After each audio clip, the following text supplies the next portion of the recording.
under really bad lighting conditions, using, unfortunately, a tactical behavior of using a flashlight to blind the person you're dealing with while you're pointing a gun at them, a police officer shot someone who is, quote, an unarmed black person. This is the transcript from the Isaiah Brown shooting 911 call that caused it. After he had gotten a ride from a police officer, he called the police called 911 and said several things over the phone. Writing a check you can't cash. His car is either in the backyard, broken down at someone's house, or whatever. He needs to be able to go through his mom's room or something, etc. And he told the 911 operator, I have a gun. Why is it an emergency you can't get in the house? Your car was towed. Is your car in the backyard? And then he says, you got to do it for me. He's trying to get the police to show up to do something to solve a problem he can't, some sort of domestic issue. And he says, at one point here, I'm about to kill my brother. Don't kill your brother, the 911 operator said. All right. Why would you say something like that? And then finally, this is the qualifier question. You do understand you're contacting 911 and threatening to kill someone online and recorded it. Why would you say something like that? Do you have a gun? Yup. You have a gun on you? No. Where is your brother? In the house. And you're outside? And then he says, Do you have any weapons on you? No. Where are you outside? Where are you outside? Walking down the road. How are you walking down the road with a house phone? Because I can. And then he says, and then we hear sirens. You need to hold up your hands. And he says, Okay. At this point, I can't tell if he's just not paying attention, sleepy, maybe tired, maybe drunk. I don't know. Are you holding your hands up? And then we don't hear him say yes. A person calls in on 911, claims to want to kill someone, says there's a gun. I have a gun, yup, but it's not on me. And then he's walking up the street. It is not just the video for the body cam, although it does show you how screwed up the situation is just from a visual perspective. It's almost a useless video recording. But this transcript itself is a big giveaway as to what happened. Basically, he called in to, I'm going to call it this, to SWAT the house he was in so he could get something to happen that he wanted done. And he said at one point, yup, to do you have a gun? But he doesn't have a gun on him. And in the low lighting conditions, I'm not making excuses for police officers at this point, but trying to say this is an unarmed assailant when the person claimed at one time, I have a gun in essence, and also called in and said, I'm going to kill my brother.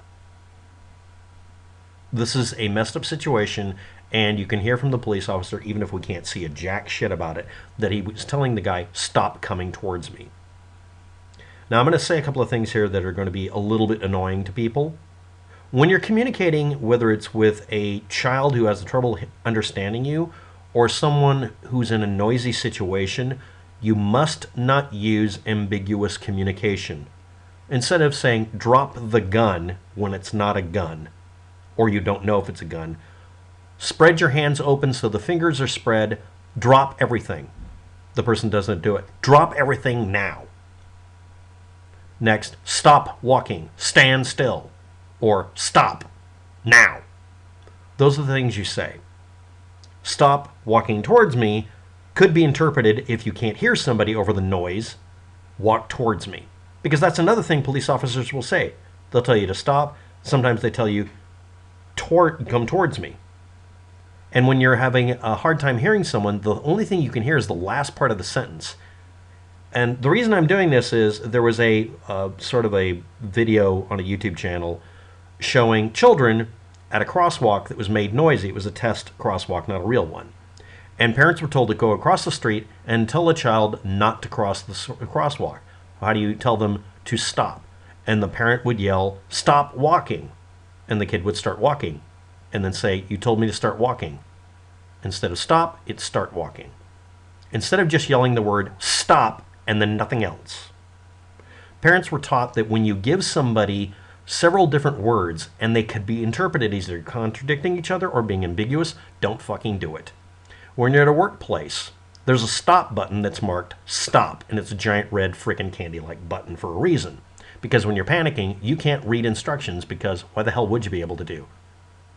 Police officers get put in pressure situations all the time, and they have a lot of trouble doing things, even by the book, etc. Police officers need to be taught to yell the word stop, don't move. No, don't move has don't and then move. And stop coming towards me is about the worst thing I can think of to say to somebody. Just yell stop, don't. Okay, stop. And when they start back talking is what cops will say. You yell stop, and then you visually make it obvious you're saying, are you aware I just said it? Okay, I'm stopping. Good. And then you yell drop everything. Drop everything. Drop it. Drop it. You don't say what it is because, well, it's not a gun. No, just tell them to drop it. Drop everything. And they say, this? Yes. Drop it. You know what's funny? Is you can watch videos of cops doing exactly that because they were taught the same thing. Potentially or absolutely ambiguous statements get people hurt or killed, whether it's a piece of machinery or a shooting. So I'm analyzing the video for several reasons. One, I'm not going to analyze it. There's nothing visually to analyze. It's crap. Number two, the tactic of lighting up, literally, in this case, the potential attacker with a flashlight made it to where we're not going to see anything in that video that's worth a damn. We're going to have to wait for the camera from the car to come up. Maybe that'll be better. Next, yelling stop and drop it. Empty your hands. Hands empty. Say it one way and then the other. Empty hands, hands empty, hands up. Well, he's on the phone. He's got a phone to his head. Yeah, the cop says he's got a gun to his head and then eventually shoots him. If you're not aware of why a cop would shoot you if you point a gun at your head, you're still armed. Is he interpreting it as a gun wrong? Probably. Did Isaiah tell somebody, yes, I have a gun, in essence? Is that what the 911 dispatcher is required to say? There's a death threat, and he says he has access to a gun. The deputy is yelling over and over again, put your hands up, show me your hands, we can't see anything. And at this point, we've got someone calling the police, apparently to just get the cops to get someone in the house to do something against their will, instead of the guy just saying, screw it, I can't get it done. Now, I don't know all the details, and neither do any of you. Next, how would we make this not happen? Police need to be taught that if you're in a hard situation with very little audibility, where people can't hear anything, yelling things like, stop coming towards me, will be interpreted as come towards me. When I was living with someone who wanted privacy that night, don't ask me why, they yelled, don't come in, when I knocked. They said the word don't while the last hit on the, or impact for knocking on the door was done, and I heard the word come in, so I opened the door. And then later the person said, while loud music was playing, don't come in, and I heard come in. And I asked, did you want me to come in? What do you think?